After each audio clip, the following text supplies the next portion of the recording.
Okay, so for today questions, kita akan tengok those two questions. Okay, so before we start drawing the template, so we need to understand the drawing given lah. Okay, so kalau kita tengok dekat sini, kita tengok we have two circles. So the first circle is diameter 15, the small one, and the large one is J25. J25 is represent the radius lah. So the second big one is radius 25. Okay, so kalau kita tengok pula dekat luar ni, we have another circle, yang the largest one ni. So the largest circle is represented by J35. So radius 35. And then this one, we have another circle here, the outside one is J25. So basically we have 4 circles. Okay, so if you see, we have 2 straight line here. So straight line ni, macam mana kita nak draw straight line ni? Kita akan menggunakan kaedah tangent. How do we know those 2 straight line is the tangent? So kalau perasan, line ni dia sentuh circle dekat hujung tu tau. So basically this one is the tangent lah, sebab kita tahu tangent point is the point where the line and circle touch to each other lah kan. Okay, so we have 1 and 2 tangent dekat sini. So kita tengok these 2 straight lines ni dia touch circle secara externally. So kita akan menggunakan kaedah yang external lah. Okay, but before we start with the tangent, we need to draw the 4 circle first. Okay, we start with the small one lah. Okay, so we know the distance between those two center is 50 mm. So kita kena mark kita punya center dulu, 50 mm. Okay, kalau contoh dekat sini, okay, if we 50 is 5 cm lah maksudnya. So if 10, so 15. 15. Okay, tak apalah, for ni saya tunjuk yang 20 lah. Okay, so saya tunjuk sebab ni adalah 50 mm. 50 mm sepatutnya dia 5 cm saja, tapi untuk ni sebab saya nak bagi lebih nampak, saya akan itulah. So kita assume kita punya first center dekat sini. Okay, ni center for the small one. Okay, so the center for the small circle is the diameter 15. So maksudnya dia punya radius dia 7.5. So kita ambil 7.5. Oh, agak-agak kat mana? Okay, tanda. So tapi sebab saya guna compasses, saya menggunakan marker, so jadi this one is the smallest radius that I can get lah. So tak tepat, tapi tak apa, janji awak faham dia punya konsep dia. Okay, so kita buat the small circle. Okay, this is the small circle. Lepas tu kita tengok kat sini pula J25. So J25, so kita check kita punya distance di antara center to center tadi. Okay, distance saya tadi sepatutnya 5 cm je kan. Kalau 5 cm sepatutnya dekat sini, tapi sebab saya punya circle tu besar, so saya mark sini lah saya punya point. Circle point saya kat sini. Okay, so kita ambil radius kita adalah 25. So 25 sini. Okay, so ini 25 that I can get using these compasses, tapi awak kena buat yang proper punya 25 lah. Okay, this one is the 25 circle, 25 cm circle, and then we have 2 circle at outside. So J25 and J35. So J25 the same radius. So kita buat kat sini pula J25. Okay. Okay, lepas tu J35. So buat J35, measure 35.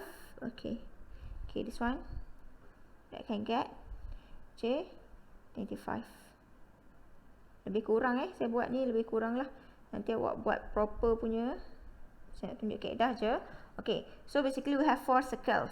Okay, next we move on to the tangent. Okay, for tangent, okay, as we saw before, kita ada banyak jenis tangent kan. For this one is the tangent for 2 circle, 1 straight line touch externally. So basically this one lah. Kita menggunakan kaedah ni straight line and 2 circle touch in externally. So kita ada dua, betul? Kita ada dua circle. Lepas tu macam mana kita nak buat straight line ni? Okey, macam mana kita nak buat? Firstly kita kena buat kita punya semicircle ni. Semicircle di antara dua-dua center ni lah. So kita cari dia punya point kat sini, dia punya center, and then kita draw the semicircle. Okay, bila dah draw the semicircle, lepas tu kita kena construct the circle lah. Inside ni kita kena construct a circle with radius r besar. R besar this one. Tolak dengan radius r kecil. So bila kita ni, kita intersect lah dekat sini. So bila awak dapat this point intersect, and then awak garis je daripada center kepada point yang intersect tu, awak akan dapat satu garisan. Tu garisan, satu titik lah, titik for your tangent point, and they do kita parallelkan this line to the other circle. Lepas kita dapat the another point for the tangent, and then kita sambunglah those 2 point untuk dapatkan tangent line. So first step is the semicircle. Semicircle between center kan. Okay, so dapatkan semicircle. So tadi kita tahu kita punya semicircle distance dia adalah 50. So basically center dia should be 25 lah kan. Tapi since saya punya ni macam dah beza, so saya kena carilah my semicircle tu dekat mana. So saya kena mark saya punya ni.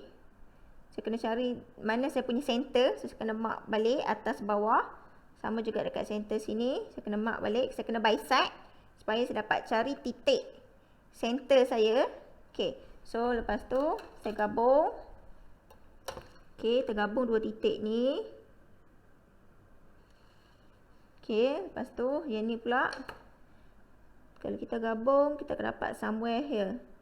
Okay, lebih kurang lah kan. Okay, so ini kita dapat sini.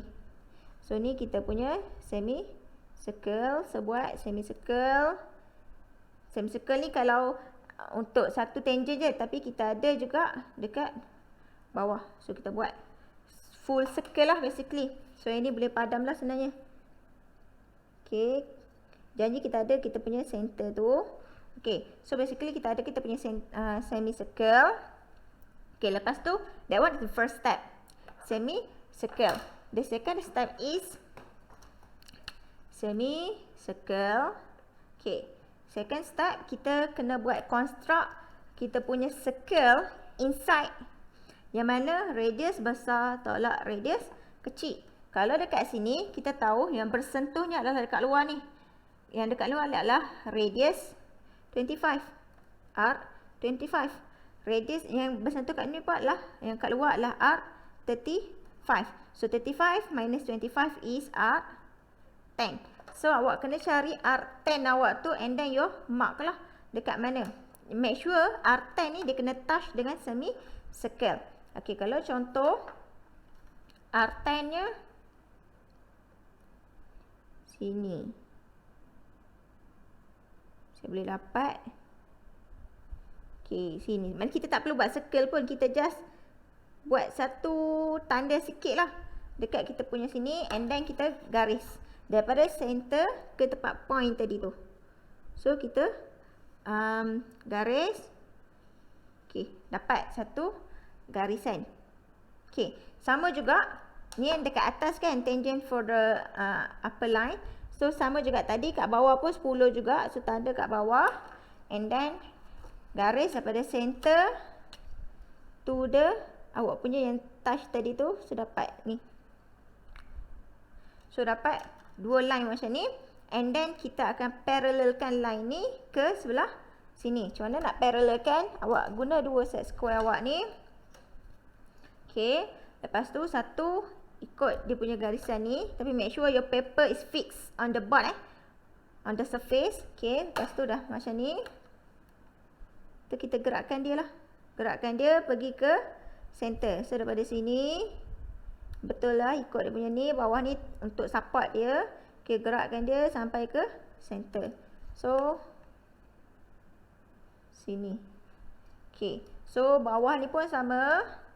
Buat benda yang sama, gerakkan. Alamak, my drawing is messy.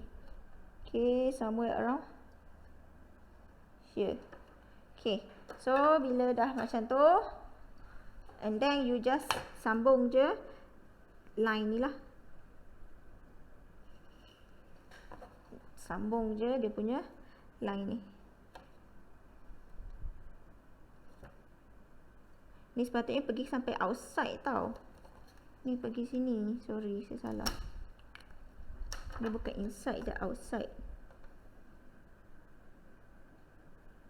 Okay, so sambung sini, titik ni ke sini, and then titik ni pun sambung ke sini.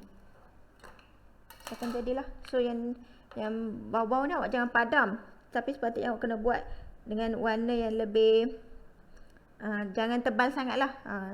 Jangan tebal sangat. So basically awak akan dapat lah dia punya ni. So kalau contoh ni dalam-dalam ni pun sepatutnya dia tak nampak sangat lah kan. Awak jangan padam. Cuma saya padam sebab saya nak tunjuk dekat awak lah dia punya bentuk sebenar kita punya drawing ni lah. So akan dapat okay. Alamak, saya terpadam di dalam.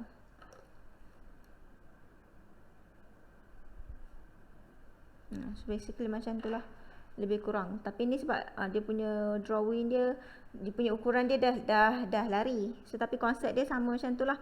So ingat start with the circles and then baru dengan tangent. Untuk dapatkan tangent, first semicircle and then the second one is kita punya radius tu lah. So bila tu baru parallelkan, dapatlah kita punya bentuk macam ni. That one is the first question.